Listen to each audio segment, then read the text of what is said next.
Welcome to another episode of the Everything Went Black podcast.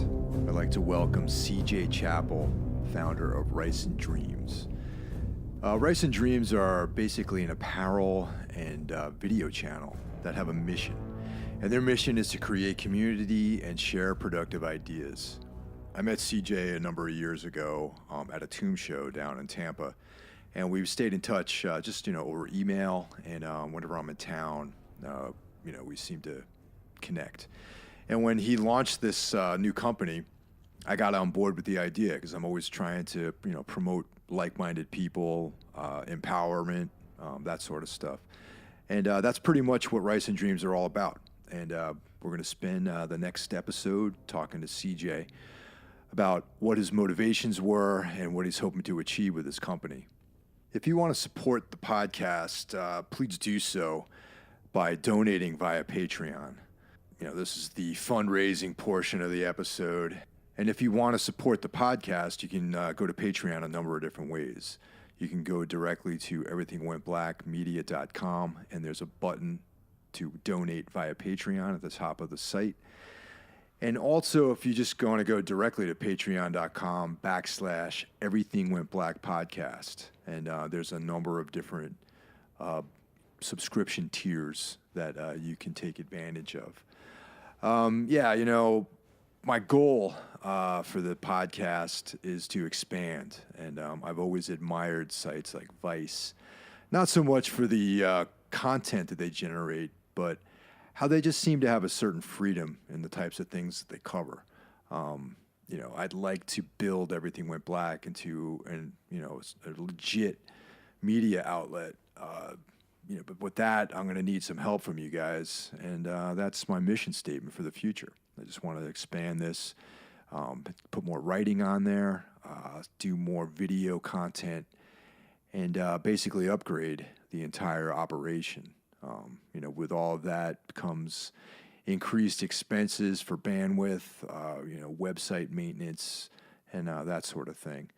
So if you check out the Patreon, there's a number of different tiers. For $1, honestly, not much is available. This means that, hey, I'll give you $1 every month.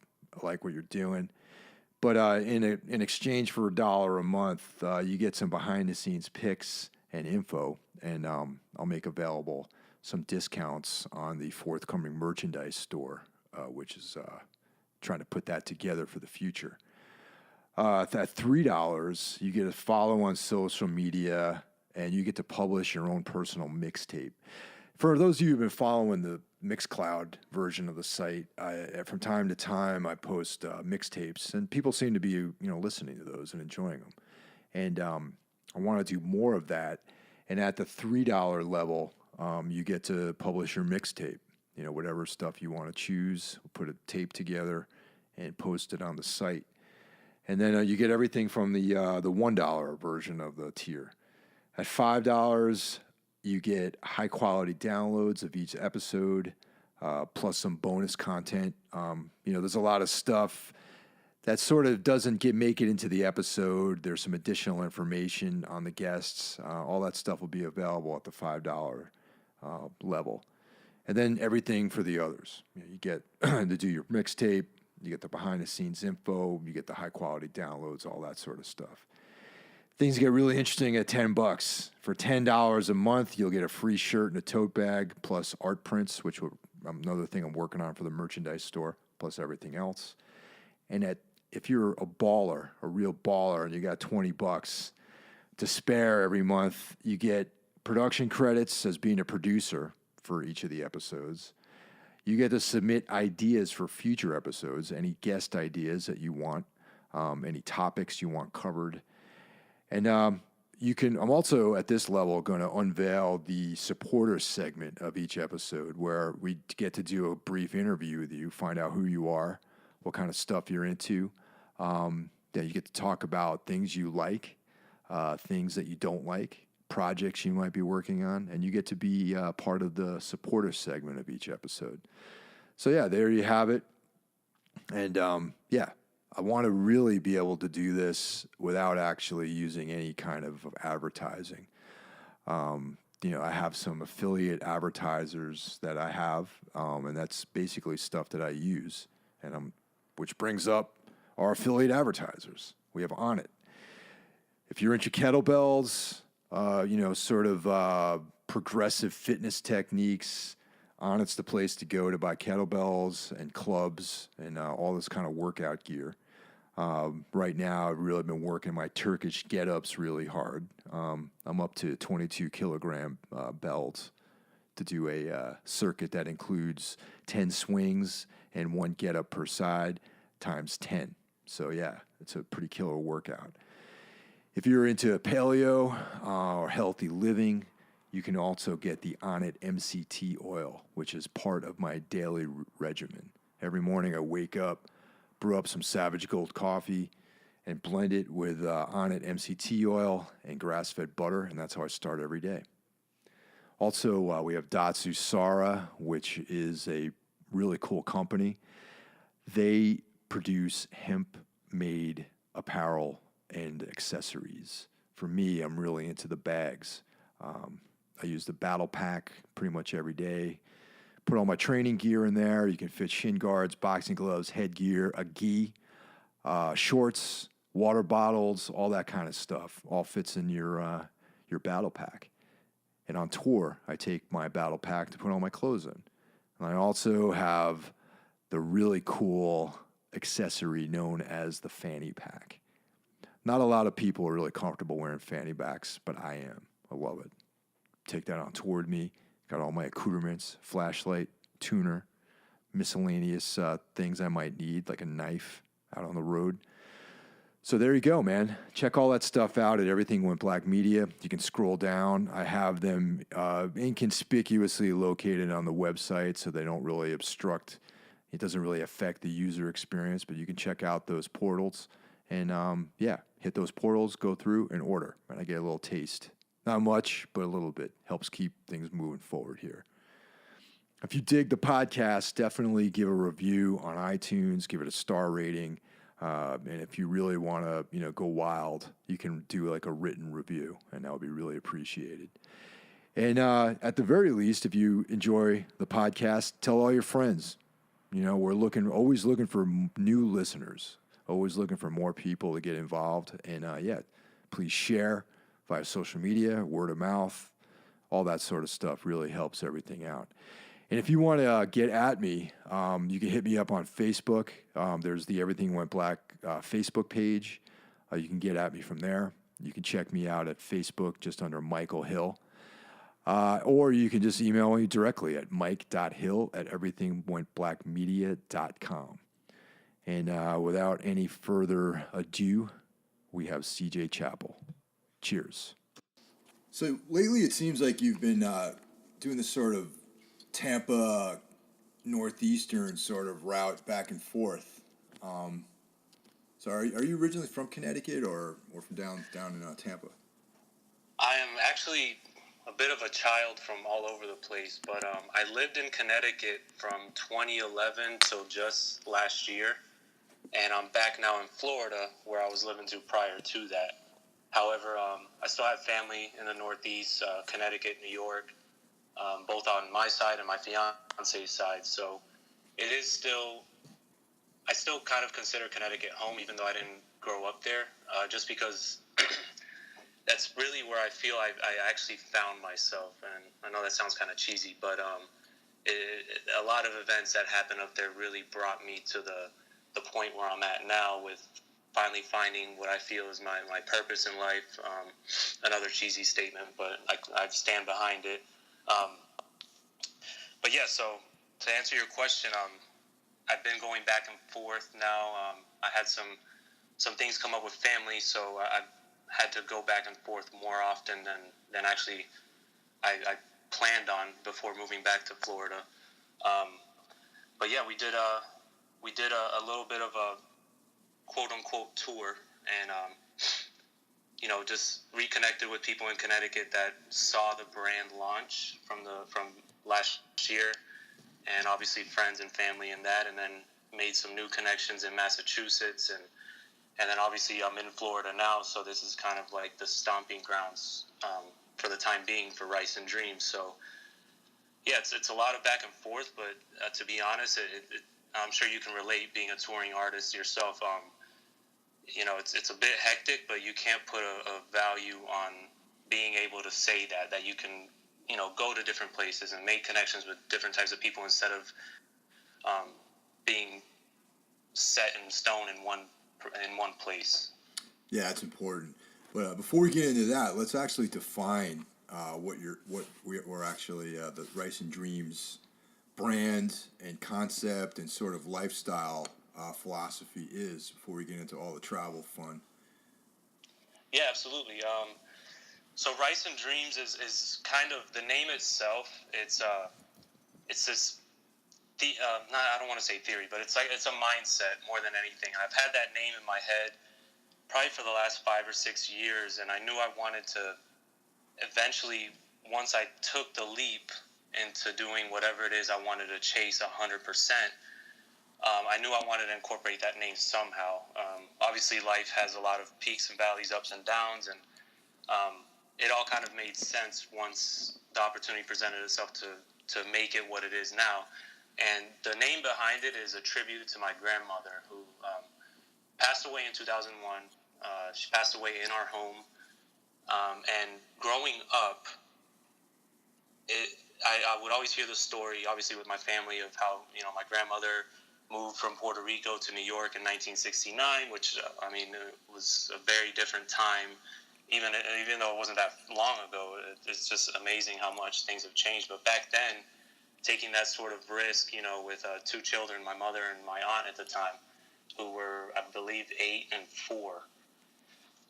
So just that risk, that mentality of going somewhere new, chasing something that you want, but you don't know how it's going to work out. You're just taking that risk. I've always had a lot of respect, and I was very enamored with that whole idea.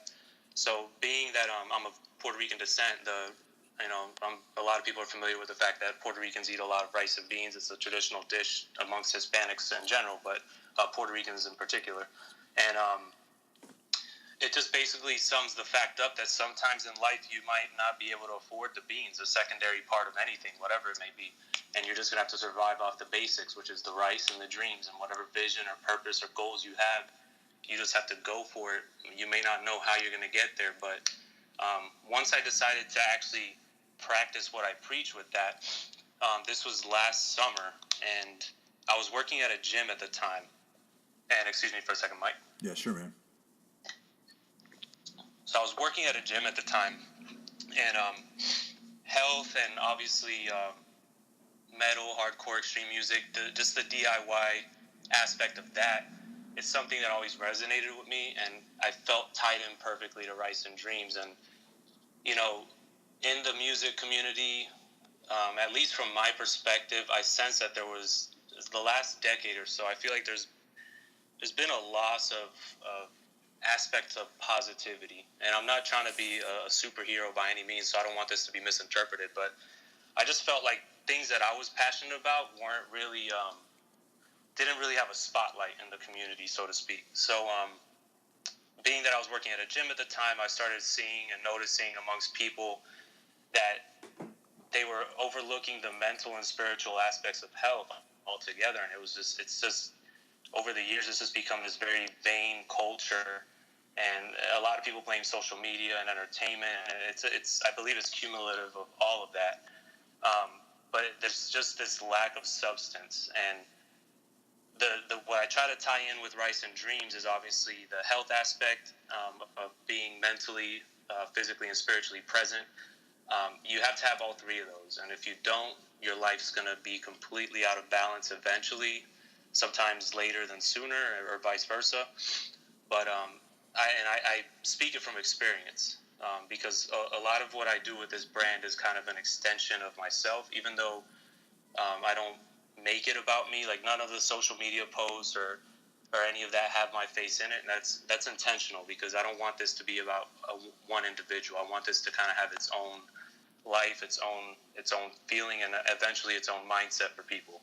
And what I wanted to do with it, with the health aspect, is correlate it with the other thing that I'm very passionate about, which is extreme music, and then, like I said earlier, the DIY culture around it, where, like I said before, musicians and people that I really, really respect and look up to, such as yourself, you guys really take a big risk. You guys go for something that could or could make you some money, or you could survive off of, or you might not. A lot of the people that I talk to have multiple sources of income, and it's all about passion for them. They have to they have to do it, and they may not know the outcome. They just go for it, which it all ties in with the Rice and Dreams concept of just making it off the bare minimum and just going for what you believe in until your dreams become a reality. So I wanted to tie all of that together, not right off the bat, because I knew it was going to be a grind from the get go. I mean, I'm pretty much the sole employee, sole owner, and this is something very new for me. But I'm very happy to say that so many things have fallen into place, and it's been a lot of work. But at the same time, like, it just feels like things are happening very organically and naturally, and I'm extremely thankful for anybody that even gives a shit about it. To be on your show right now is mind-blowing. I mean, just a couple years ago, I was nervous to walk up to you and say, "Hey, do you have coffee at one of your one of Tomb's shows?" And now I'm speaking to you about something. It blows my mind.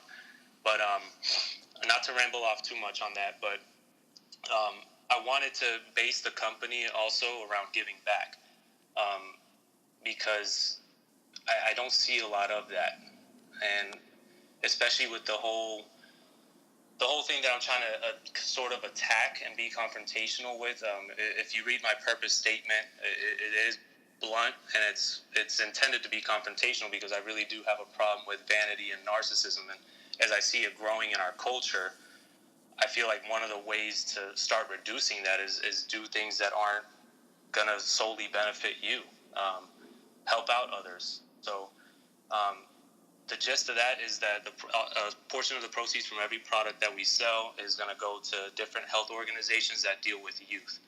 So it all brings it back full circle to giving back to the youth, because I feel the positive and negative influences are always going to be there, but you have to have a choice. And the more positive influences you have at that age, for me, the age of 14 was a very important time as far as me being influenced and picking up bad habits at the time and things like that I didn't realize then, but those decisions really do affect you the older you get. And then when you do inventory later on in life, you realize, holy shit, I can trace the root of this problem all the way back to this decision, and that decision was based off influences or the lack of influences. So the giving back portion of the company is something that's always going to be there. It's not really, I don't want it to be viewed as like a selling tool, because I don't really respect companies that do that or want to be even viewed like that. But it's always going to be part of the company at its core. And the way we do that is, obviously, as you're well aware of, the people that end up on Rice and Dreams television get to select what organization. So I just, by doing that, I want to build a community so that it's all linked together. I mean, like, for you pick Camp Aranatic of Harbor Camps, and that direct link to you and now to me. So like, I just want it to be viewed as a tree, basically, like all these branches coming off the tree, and everything as the company keeps growing and growing, God willing, it's just all connected at the end of the day. Yeah, I agree with that about young people. I feel like young people, especially these days, are really in jeopardy of a lot of these sort of negative forces influencing their lives. I mean, a lot of it stems to social media. I mean, that's inherently itself a sort of ego-driven, like, narcissistic platform. And I think that it's important to be aware that whenever you present yourself in a certain way, it's not just reflecting on you, but it's also affecting other people that might be seeing that. So you have to pay attention to the things that you put out there into the world, and I think that's really cool that you have that in mind. Thank you. So you have a variety of different things, like when you interviewed me for Rice and Dreams TV, I got like gave me a bunch of really cool stuff like T-shirts. You got a hat, a gear bag, like stuff like that. So, what other products do you have available on from the Rice and Dreams sort of store? Like what other stuff do you have available? Yeah, so right now it's basically everything that you were given. We still have except the gear bag because I'm working on a new version of that as we speak. But basically, it's meant to be active wear, stuff for any type of health-based activity, whether it be yoga, martial arts, weightlifting, things that are light but high quality and just you can sweat in, or you could just wear out and about, go to shows in, whatever it is you want to do with it. So it's just basic things as of right now. So we have some T-shirts, a hooded T-shirt, some leggings, tank top. Working on another tank top right now. Hats, beanies, just the basic essentials. I mean, there's direct inspiration coming from bands and shows and merch that I've actually bought or seen myself, and it's kind of my way of like tipping the hat off to those influences for me. I'm not going to get too crazy with it, obviously, because the company's so new as of right now, but we have like the bare basics right now. We have 9 products, working on launching 2 more by the end of the month, hopefully, if everything goes well. And then we'll just keep it rolling like that. But that'll always be the main purpose behind the products themselves. You won't ever see like khakis or like a tie or something like that. Yeah, it's got a pretty strong aesthetic. The T-shirt I wear frequently. The T-shirt's real comfortable, and it has like a wicking sort of material too. I noticed. Being a guy who sweats a lot, that T-shirt, if you're doing any kind of like intense like working out, it's one of those shirts that it kind of has like this wicking ability to it, which I really appreciated about that.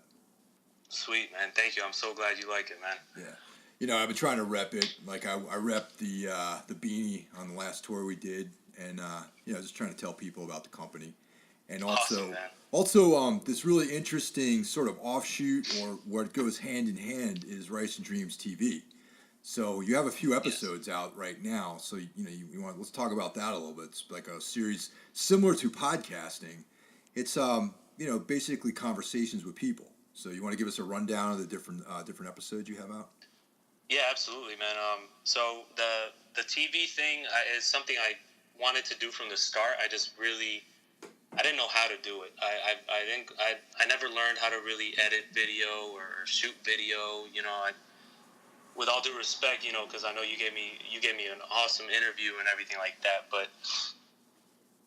it's really been a learning process. So it all started with the idea, and then once we moved back to Florida, this was end of summer last year, and got situated, I said, okay, I need to figure out how I'm going to go about this. I mean, I've never edited videos. I've never shot videos, but I'm going to learn how to do it. I can't preach what Rice and Dreams is about if I'm not practicing it in my everyday life. So I said, you know what? I'm going to make do with what I got and figure it out.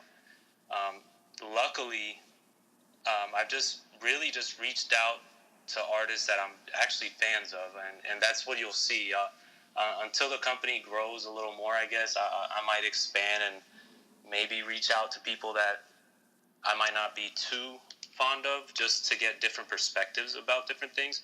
But as of right now, it's strictly people that I think deserve a spotlight on other things aside from the music. So I reached out to Johnny from Dark Sermon and the band Prison first. We had developed a sort of connection, I guess you could call it that. I had met him at a show when I was still living in Connecticut. I already knew I was moving to Florida at the time, so I gave him a heads up because I knew he lived in Tampa, that I'd be in the area, that I'd like to link up eventually once I get down there, and left it at that. I didn't tell him too much about what it was I was trying to do, because I didn't want to really just waste his time. But once I got down here, I reached out, and I mean, he was all for it. And then I reached out to Liam from Dillinger Escape Plan, and he was all for it. And then I reached out to you, and we had communicated in the past a couple times, and that was just another thing. Like, I was just taking a chance. Every time I've reached out, I have this feeling of like, oh man, this is like so weird to ask somebody that I respect and have admiration for such a big favor. But luckily, knock on wood, everybody has been super receptive for the most part, and I'm really happy with the way they turn out. I get to let the individuals themselves pick the health topic.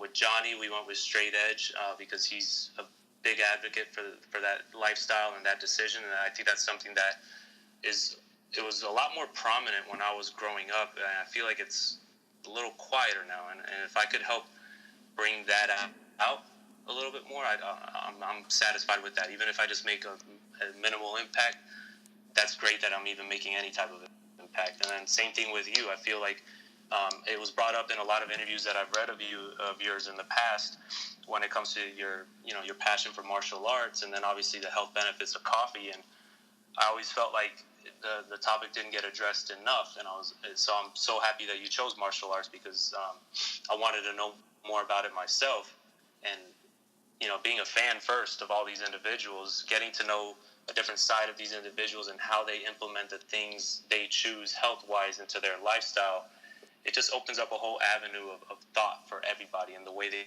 view health and who is healthy versus who's unhealthy. Because I feel like there's this big conception that people in metal or in extreme music are just, and I don't mean this any disrespectful way to anybody, but there's this misconception that everybody that's into metal or extreme music is a bunch of bearded, overweight guys that drink beer, and it's not the case. Just like with anything in life, that you can't really judge a book by its cover at all anytime. So that's really what I'm trying to uncover with Rice and Dreams television, and obviously it's meant to stimulate the mind and motivate and inspire, educate, and get conversations going, and that's pretty much it with that. I mean, I have a couple that I'm working on right now that I'm super excited. I don't want to say who they're with quite yet because, like my mom told me when I was growing up, never count your chickens before they hatch. But I'm very excited to keep it going, and you have no idea what it meant to have you as one of the first episodes. I mean, it was super cool, man. I can't even thank you enough for that. No, I appreciate you asking me, man. I'm glad to be part of this in some minor way. It makes me feel good too. One of the things I also wondered about was you said that you didn't have any background in any of the production aspects like editing or shooting. What about clothing and apparel? Is that something you have a background in, or is it DIY as well? That's a DIY as well, man. The whole thing has been. I mean, I've been lucky enough that at the beginning of starting Rice and Dreams, I was able to connect with a couple of guys that ran a print shop up north, and kind of learn the bare basics of the process. But once I moved to Florida, that connection was lost. So, and I was at a point where I was like, you know what, this is what I want to do. I'm going to go for it. Just because I moved doesn't mean I can't find another way to get this done. So I downloaded Photoshop, and figured how to, the designs so far are pretty basic. So it was just a matter of, researching materials and make sure that what I'm putting out there is something that I would actually wear and be proud of, and not just trying to make a quick buck.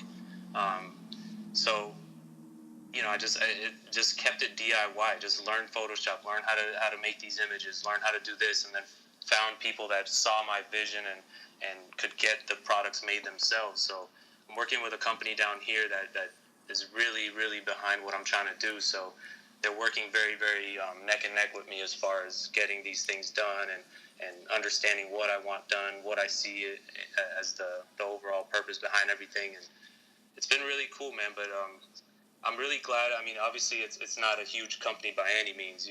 We have a long ways to go, but I couldn't be any more satisfied with the way I'm going about it. I just wanted to always retain that essence of what the name means and just keep that at the very core. No shortcuts, no middleman, and none of that. Just all the people that I look up to and respect and actually are hugely responsible for influencing this brand didn't have shortcuts. They go on tour 8 to 10 months out of the year. You know what I mean? So I have to retain that attitude forever. So anything that I can learn, as long as I'm healthy and able to do that, I'm going to keep learning and figuring it out on my own, Yeah, I didn't realize that that's where the name came from. That's a really cool concept, and it definitely ties in with being a sort of creative professional or musician or artist or whatever. I mean, a lot of times you really are living off of the bare essentials, and there's not a lot of prosperity, at least like in the material sense, not a lot of prosperity, but more prosperity in the sort of, for lack of a better term, spiritual component to living, where you actually feel good about what you're doing. And absolutely, man, I couldn't agree anymore. so this tour that you did, you were in Massachusetts, you're up in the Northeast.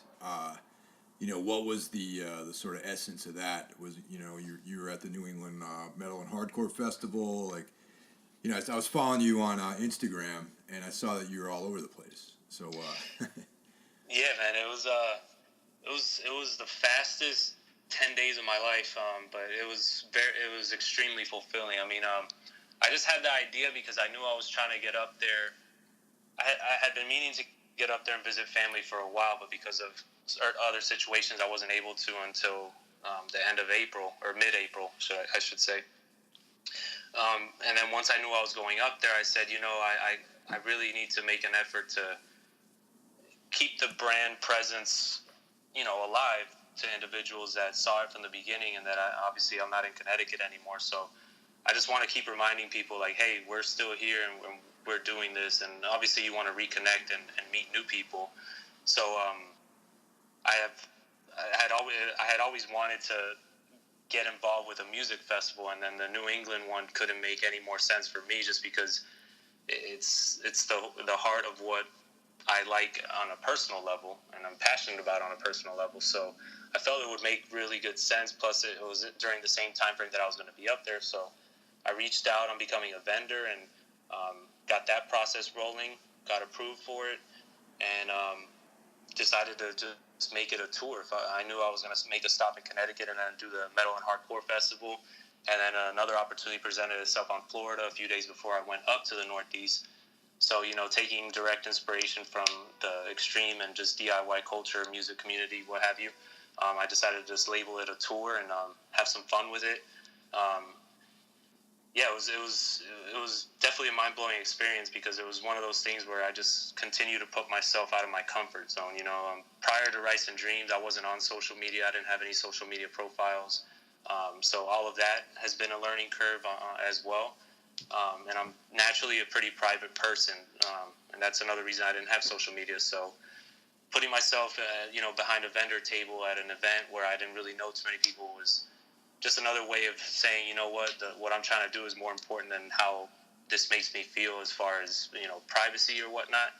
And the reward, like you said, it might not always be financial, but spiritually it was awesome, man. So there were so many kids, and I say kids, I'm not that old myself, but I just say there were a lot of younger people that came to the table.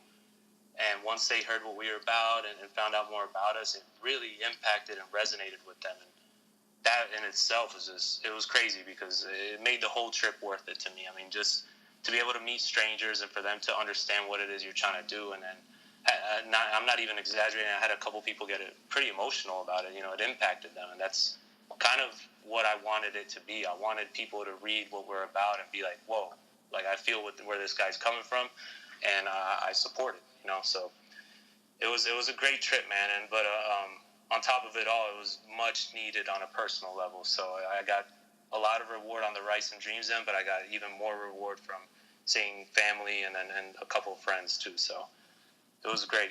Oh, it's awesome, man. And I could totally understand that with, like, younger people, because I know when I was a young person, I was looking for something. I mean, I think that's still the same case with a lot of young people. Is when I was in my formative years, you go through this phase where you're searching, and and for me, I found stuff like Black Flag, and yes, like the black, sort of hardcore punk, and the early thrash metal and stuff like that, and that's what got me through those years of where things could have went a different route. I mean, just being sort of an individual and promoting that, yet also finding like-minded people is like a really important thing for young people, because it's so easy to get absorbed by some of the standard typical things that have a sort of self-destructive aspect to it in life, Absolutely, especially nowadays. I mean, these kids are literally being bombarded from all angles. I mean, I try and envision like what it would be like to be a teenager nowadays, and I'm just like, taken aback. Just the amount of stimulus coming at you from everywhere is insane, and it's very easy to just get absorbed, like you just said, by a bunch of bullshit, for lack of a better word. So to do something that I feel represents authenticity over anything else is going to be crucial as I move forward, because now that I know that, just from meeting strangers, that it connects with them, that it just gives me even more fuel to get the message out there and keep doing what I feel I need to do. Yeah, just I don't know, this just immediately comes to mind is there was a show on Netflix called 13 Reasons Why. Have you seen that, or have you heard about that? I've heard a lot about it. I've only seen about a half an episode. I was drifting in and out because my fiance was watching it. She was catching up on it on Netflix, and I saw a couple scenes out of it. And it honestly, like, I got what they were trying to accomplish with it just from the little bit I saw, but it didn't really grab me as something that I felt was really good. To be honest with you, that's just my opinion. I know it's getting rave reviews all across the board and stuff, but I did read a couple articles criticizing it, and that's where I was coming from, because I don't feel like the overall topic about it, even though it is intended to raise awareness, I don't feel it's something that should be capitalized off of, if you kind of understand where I'm coming from. I could see that. I could definitely see that as it maybe being a little bit exploitative, but for me, like, I didn't realize, like, I watched the whole thing, and I actually heard about it on a different podcast, and they were, because it wasn't really something that I read the caption, it showed up in my feed, and I'm just like, this isn't really something I would really want to check out. But then it was, referenced in another podcast that I listened to, and I'm like, at least let me check it out. So I blazed through the whole thing, and and as a result of that, I did, like, teen suicide. Like, I didn't realize it was, like, such a thing.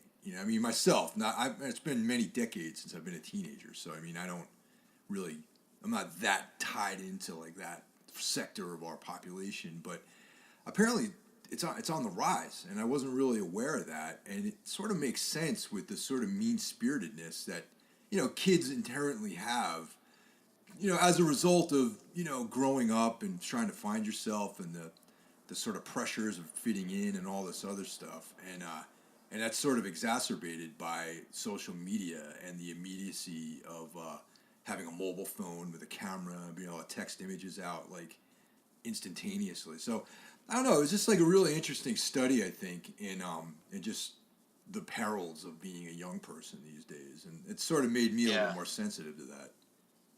Yeah, it's very crazy. I mean, just the power that a cell phone has nowadays is crazy, and I wouldn't want to be a kid now, I'll tell you that. No, definitely. I was actually I did an interview recently to help promote the record, the whole, like, right now in the middle of this big press thing for the new Tombs record, which I'm extremely stoked for, by the way. Dude, I'll share something with you, so keep an eye out in the email.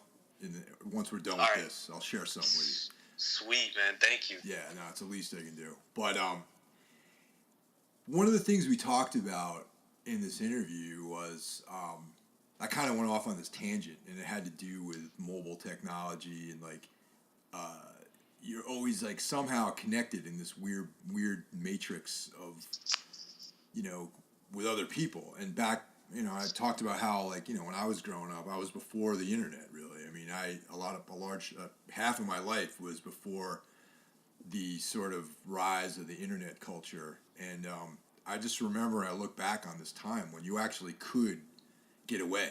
Like, you could actually go for a long walk, which I often did, with no mobile device, no way of anyone being able to find you, no way of anyone being able to get in touch with you, and just be gone, and just be away, and truly be by yourself with your thoughts, and no sort of external inputs. Like, nowadays you're never really alone. Like, you go out for a walk, you have your phone, you're looking at Instagram, you're checking your email, people are texting you, you might look at some Facebook notifications. But back at this particular time, I remember oftentimes I would just take walks. I would just go away. I would just leave my apartment. I lived in a house with, like, 5 other people during this era, and I would just go away and walk, and then be alone.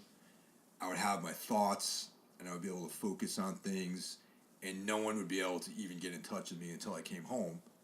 And then my roommates would be like, "Oh yeah, so and so called. Can you call him back?" Or look at our message board and be like, "Oh yeah, I see. Someone called me at 7 o'clock tonight." And Yeah. in the absence of that, like I just wonder how that really affects like our sort of levels, in our brains, really.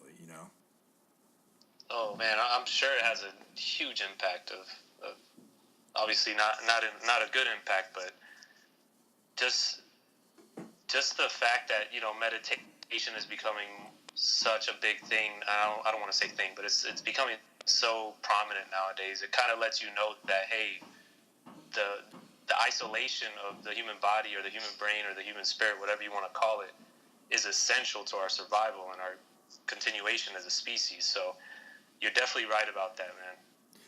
Yeah, I mean it's no quiet, and I mean I every year I say this is the year I'm going to get into meditation, and Liam's episode of your show, talked about that, like his practice and everything, and it does seem like, especially these days, a very essential part of just your overall mental maintenance and well being, and Absolutely. yeah, I mean, is that something that you do? Do you ever meditate? I do. It's something, growing up, to me, I didn't realize I was always meditating. Growing up, I grew up in a traditional Catholic Puerto Rican household, so it was prayer back then, and, I would put a lot of emphasis behind it, a lot of, quieting the mind, not really realizing what I was doing at the time. And obviously, as I got older and learned things on my own instead of being following what you're told to believe in and things like that. And just learning and more, it's definitely become something more important in my life. And to keep it simple, definitely speaking with Liam at length about that really made me look at it in a completely different light and take it more serious. So after that interview, I definitely started, different variations of it, guided meditation, transcendental meditation. But I had a health scare in my family recently, and that's what really brought it to the forefront. And I'll tell you what, if anybody's listening and has their doubts about meditation or anything, just give it a shot. It gave me some introspection that not only did I need for the time being, but just for life in general. So it's definitely something I feel has a lot of value for any individual that's looking for healthy ways of implementing new things in their life. Is it a daily thing that you do, or multiple times? It's usually in the morning. Some mornings I don't have enough time, and that's such a terrible thing to say, but just it's one of those things where I'm trying to make it a 2-a-day thing. Okay. But right now it's usually first thing in the morning, at least 5 to 10 minutes. I'm trying to work my way up to make it twice a day for 20 minutes, and then go from there. But yeah, it's the definite the one I've gotten the most benefit from has been the morning practice. As soon as you wake up, kind of acknowledge the day and just take that opportunity to be at one with yourself and visualize, man. Me and you talked about this too, the importance of visualization as well.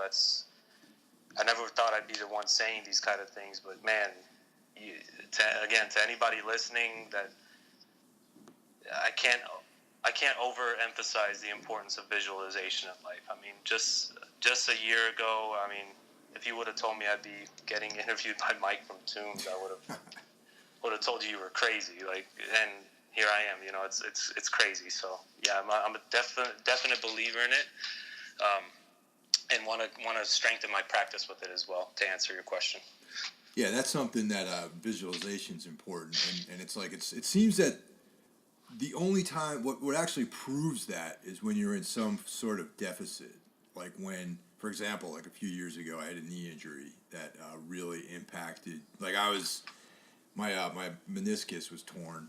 Actually, it's torn in both knees, but like my left knee was like in really bad shape, and I couldn't do anything for months, and it was like one of these things where I spoke to one of the instructors at the Marcelo Garcia Academy, where I was training jiu-jitsu at the time, and they were saying that, well, just continue to come to class and visualize yourself doing the techniques. You know what I mean?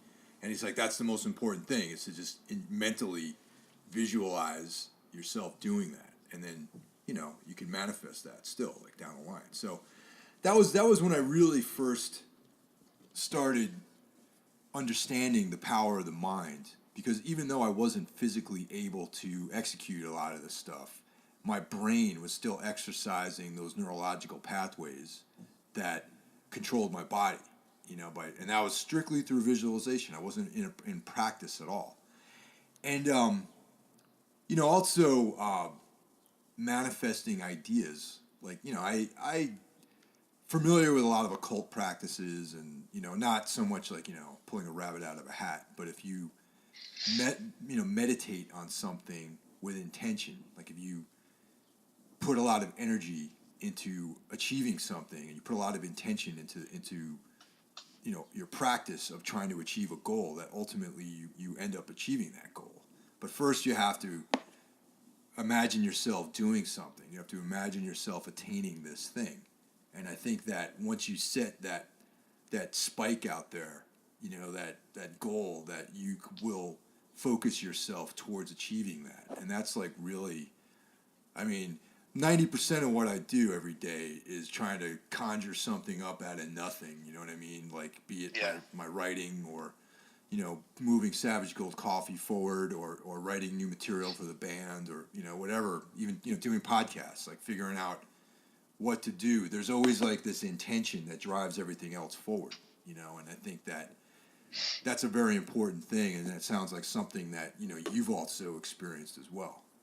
Yeah, absolutely, man. It's super crucial, and it just becomes more and more important to me. And as each day passes, it's just clear, like the dots start connecting themselves, so to speak. You have these moments of reflection where you're like, oh, okay, this happened and that happened, and you could trace it all back to a thought, or an idea, like you just said, that you were giving intention to, whether it be a couple weeks ago, a couple days ago, months ago, or a year ago. You just put it out there, like you just said, and it literally, not to say that it doesn't take effort and hard work, perseverance, and dedication, but things really do. If it's something you really want, they really do start taking care of themselves, man. It's very weird how that happens. So you mentioned that you work at a gym. Do you what sort of what background do you have in fitness? Well, up north, I worked at a gym. Right now, I was a personal trainer back there, and the whole physical aspect of Rice and Dreams is something that ties into that aspect. I was a personal trainer at one of the gyms in Connecticut. There are a chain of gyms that are, I think they're going nationwide as we speak, but it was just a company of gyms in Connecticut, and it kind of reignited the health passion. I've been in the gym since I think like 15, 16, but I was never really super involved with the mental, spiritual side in my early times in the gym. I think with most people, it becomes I want to look good, I want to feel good thing first. But then you realize that gets out of balance. So, in my early 20s, I started taking fitness very, very serious on a different aspect, and then worked my way into personal training, which gave me a completely different perspective. The impact you can have on helping people and changing people's lives, and then just a connection you develop with people along the way is something that directly translated into what I'm doing now. So it's always something that's going to be there. Like right now, I'm not working at a gym, but I do some outdoor boot camp classes twice a week. So it's something that's always going to be there. Like it's something I need. I need that connection, that direct. Because with Rice and Dreams, I'm directly impacting people, whether it be communicating with people such as yourself, or with the organizations that we partner with and things like that. But I still need that actual connection of being involved in the moment, doing something physical. And it's something I will always continue to do. I just don't know if it'll be a constant full-time thing, or as it is right now, it's just it's more of a hobby right now. It's still something to be seen as to whether I go back to a gym down here, because we might actually be relocating back to the Northeast. But that's another story in itself. But so we'll see what the future brings. But it's definitely something I'm always going to keep. It's something I'm extremely passionate about, and I definitely have to acknowledge as one of the reasons that it brought me to where I'm at now.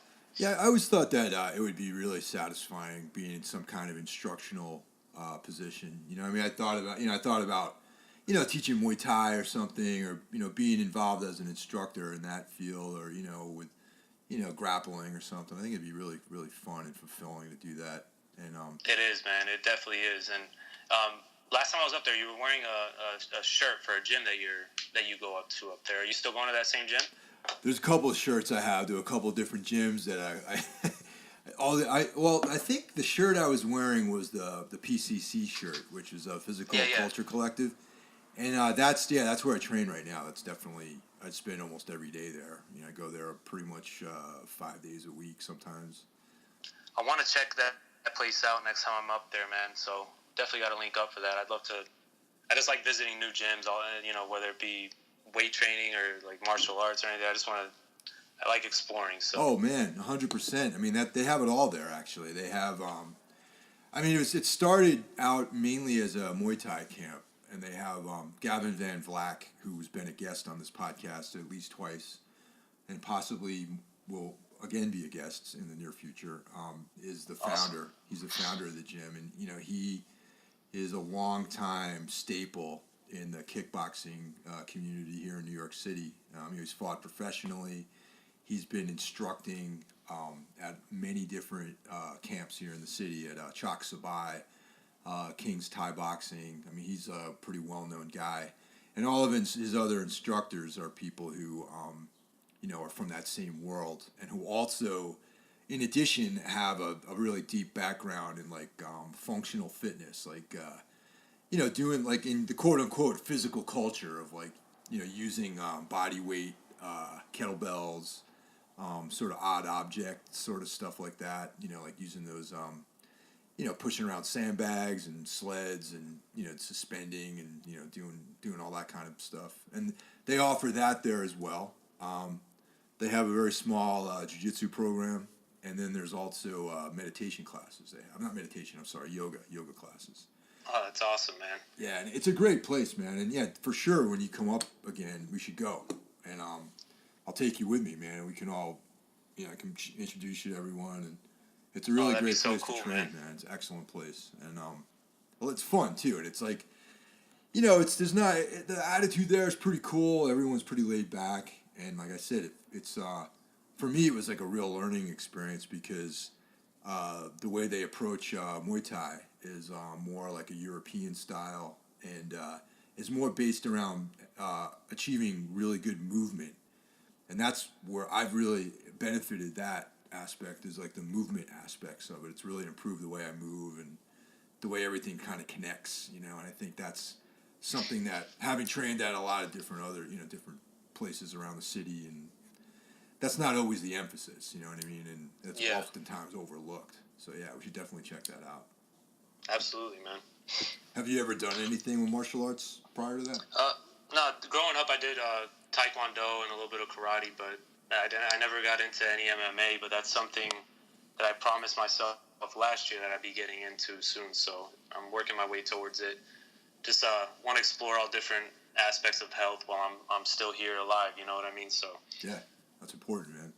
Yeah, I started out doing Taekwondo too. That's where like a lot of kicking and sort of those techniques. I think a lot of guys my age who do Muay Thai started out in like either Taekwondo or Kyokushin karate, like that, because that back in like when I was like younger, there were we didn't know anything about Muay Thai back then. There was like when you say kickboxing, it was like that weird PKA, with the those weird pants, and stuff, and man, that was like what you associated with kickboxing, like dudes who can't really box, and then they above the waist kicks and stuff like that. So. Well, I run into a lot of people that are a little bit older that are involved in Muay Thai that started Taekwondo and Kyokushin and that whole thing. And there's actually a documentary out there that I have. It's called The 100-Man Fight, which is about Judd Reese is the guy's name. He's an Australian guy, and he started out in Kyokushin, and then he actually is known as being a Kyokushin guy, but. There's the actual, you probably see this stuff in Bloodsport where it's like the kumite, where you have to fight 100 guys. That's actually a real thing, believe it or not. And this dude made it through the 100 guys. Holy cow! It's a intense documentary, man, and it's like, they really do. You said it's called the 100-Yard Fight. It's called a 100-Man Fight. 100. All right, I'm writing that down. And the guy's name is Judd Reese, and he's this Australian dude, and really, really intense, and kind of connects a little bit about visualization and the kind of mental, physical connection that you need to achieve these things. You know, and I think that's probably one of the biggest takeaways from martial arts in general is like, you know, whether or not you're ever successful at, you know, becoming a black belt or this, you know, tournament champion or whatever, it teaches you how to visualize and how to focus and how to calm your mind down so that you can actually do these things that you're afraid of doing. And I think that's, you know, something that, you know, this documentary touches on that a little bit, and it's like a really cool. Maybe I'll put a link to the trailer on my Facebook page for anyone out there who's interested. I know I posted it before. I'd definitely love to watch it, man. It sounds very interesting.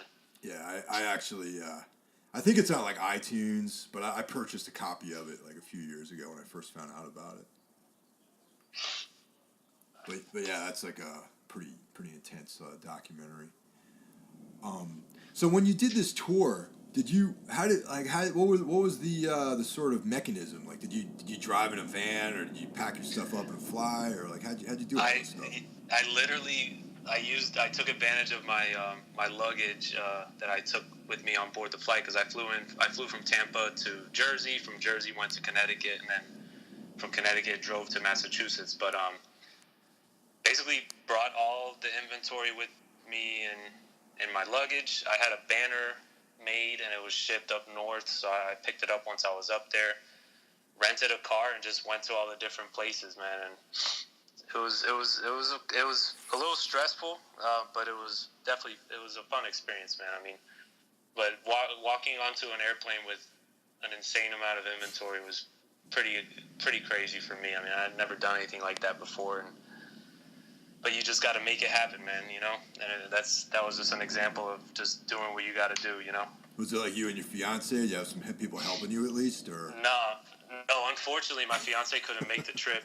She's finishing up her internship that she's in right now, and the timing of it wouldn't have allowed for her to take that long a break. But it was just me, and then luckily my future brother-in-law was able to give me a hand for the Massachusetts date, but the Connecticut date was just me. And as far as, you know, bringing the stuff on board with me on the plane and getting out there, that was all me. But yeah, it's one of those things where it's funny while it's happening, and then when you talk about it later, you're like, yeah, I brought a whole bunch of stuff with me on a plane, and then still made it happen, you know. No, it's awesome, man. I was wondering about how you did that. I was like, oh, did you just lug everything on the plane? I guess that's exactly how you did it. Yeah, no.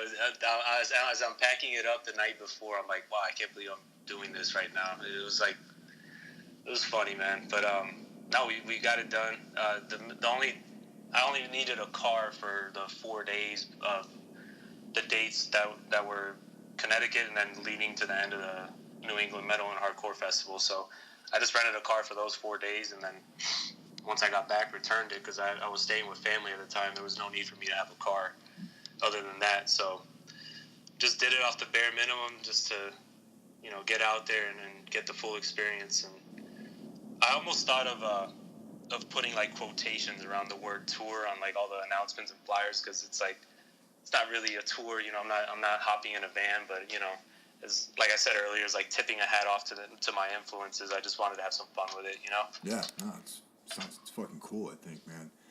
And, Thank you, man. So at the New England Hardcore Fest, like, what was some of the it looks like, you know, once again, I was like peeping what you were doing on Instagram. It's like, what was some of your favorite bands you saw? Oh man, I mean, I couldn't catch too many of them, because obviously I had to man the table and be there. But I made it an effort to definitely go catch All Out War. I saw a couple songs. So I did make an exception to see All of Harm's Way set, though. So I let my future brother-in-law know, hey, you got to chill out at the table, because I have to see this band. So I saw All of Harm's Way. The side of the venue we were at shut down at 8:30 the first night. So once we bagged everything up, I was able to catch Sepultura Oh man. and Testament, who Nice. closed out the main stage that night, which was unbelievable. And so many people talk about a real Sepultura, fake Sepultura, and that's so discrediting to what the current lineup has done, because not only do they put on an amazing show, they're just so tight as a musical unit. And obviously I'm a huge fan of Max Cavalera and Igor, but you just got to respect whatever incarnations of things happen the way they do. But it was awesome to see the current lineup of Sepultura, and then Testament always puts on a hell of a show. Oh, yeah. So yeah, they're legends, man. Both bands, Yeah, actually. man. But yeah.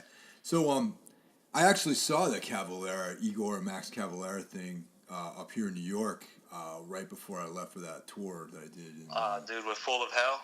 Yeah, Full of Hell and Immolation. Oh man. Yeah, Immolation was on that too. And it was just pretty Dude, cool. I wanted to go to. None of those dates got anywhere near Florida, but actually, they did. But it was the previous lineup, and I couldn't go because of work. But the Full of Hell Immolation one didn't make it all the way down here, which I was bummed on. Yeah, we toured Full of Hell last year, man. It's really cool guys. It was you in 1349, right? Yeah, yeah, that's right. It was we went to Tampa. Yep, yeah, that's right. Yep. Yeah, I'm actually going to be in Tampa on this next tour. We're leaving in June. In just about 5 weeks, we're leaving, and it's us and Fit for an Autopsy, and we're playing in Tampa. So, if you're around, definitely we'll hang out. Oh, for sure. I'm there, dude. I'm definitely there. This time, let me know in advance, and I'll put you on the guest list. Oh, sweet, man. Cool. Yeah, it's the least I can do. No, I appreciate that, man.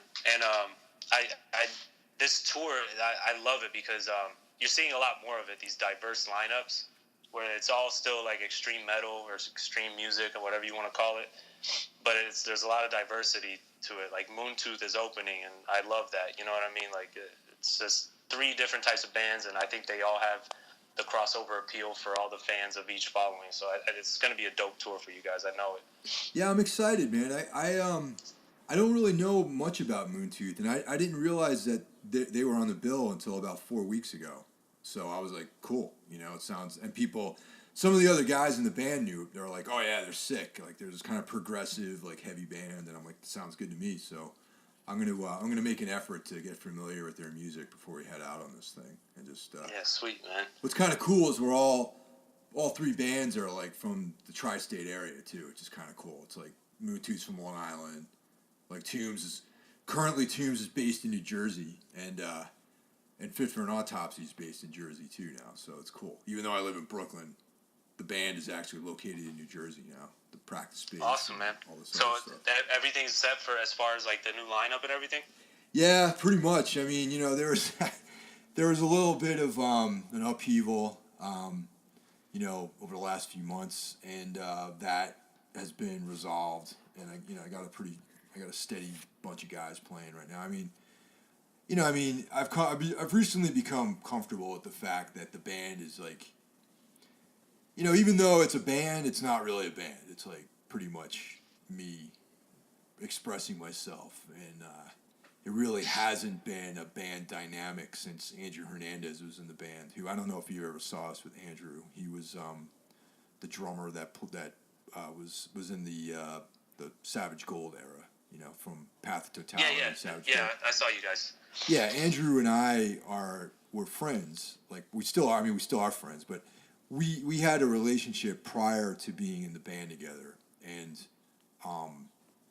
our old bands played together, and Tombs played with. Actually, the first Tombs tour back when we first formed was with his old band Azra, and so there was like a camaraderie there, like a connection, like a relationship existing, and then he joined the band, but it was built upon a friendship as opposed to having, I need a drummer. You know what I mean?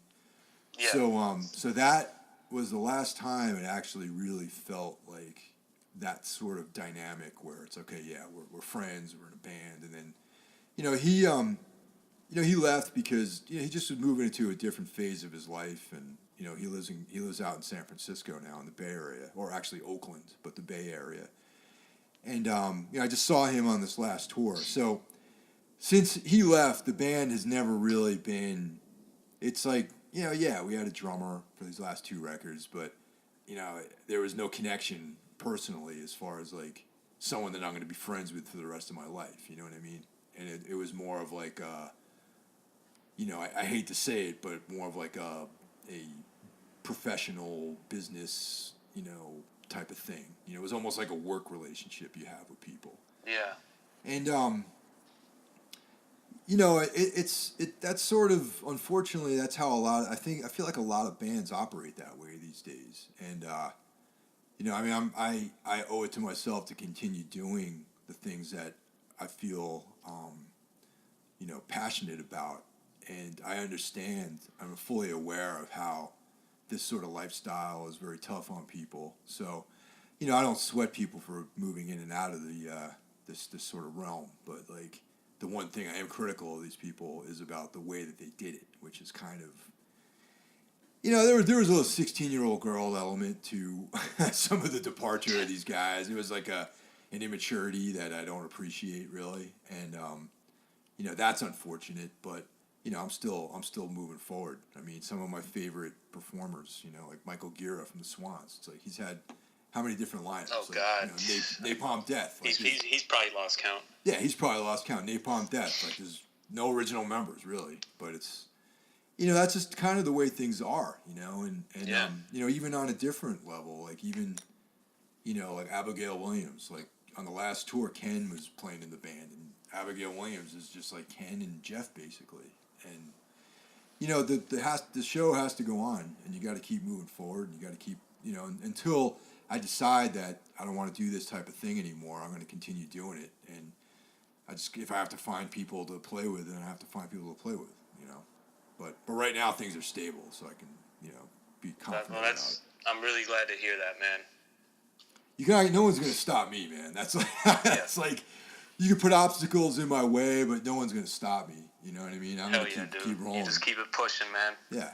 You just build up momentum, and you visualize, and you work your way through these things. So, kind of like what you were talking about, Yeah, exactly, man. So, as far as, like, where people can find you, like, you want to just give a rundown of, like, the website and, Instagram and, like, all that sort of stuff? Yeah. So, basically, Instagram is probably the one I'm most active on, just because to me, it's like a creative outlet in a way, even though it's, creativity is kind of, subjective. But to me, I have the most fun utilizing that one. So I'd probably recommend going there first if you're interested in anything about Rice and Dreams. It's the name for it is Rice, the letter X, and then Dreams, plural.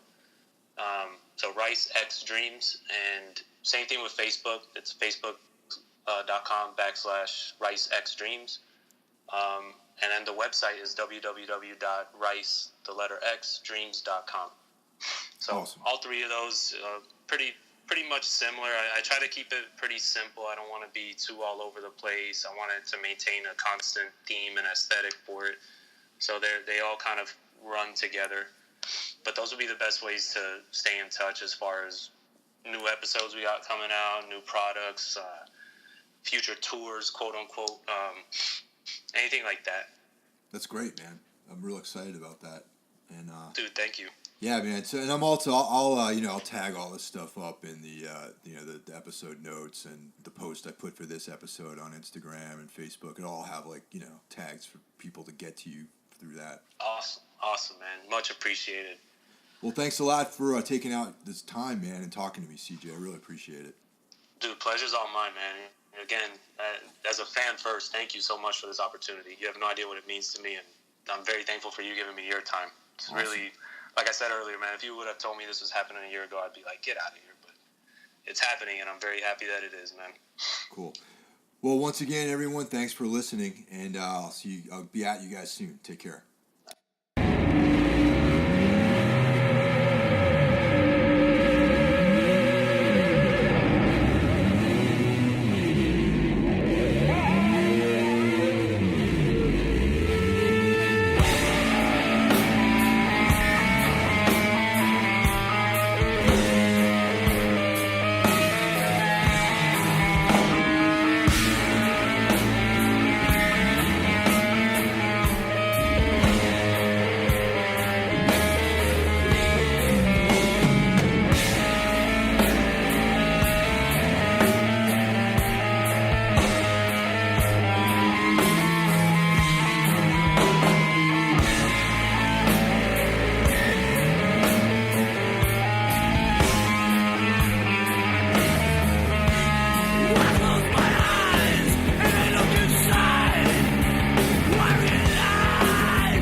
The farther away you feel, the closer you get. The farther away I feel, the closer I get. The farther away you feel.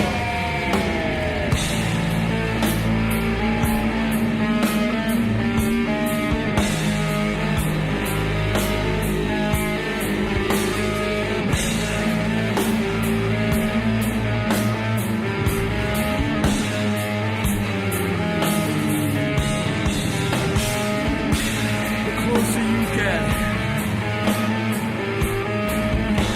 the farther away I feel. The closer I get, the farther away you feel. The closer you get, the farther away I feel. The closer I get, the farther away you feel. I can't get close to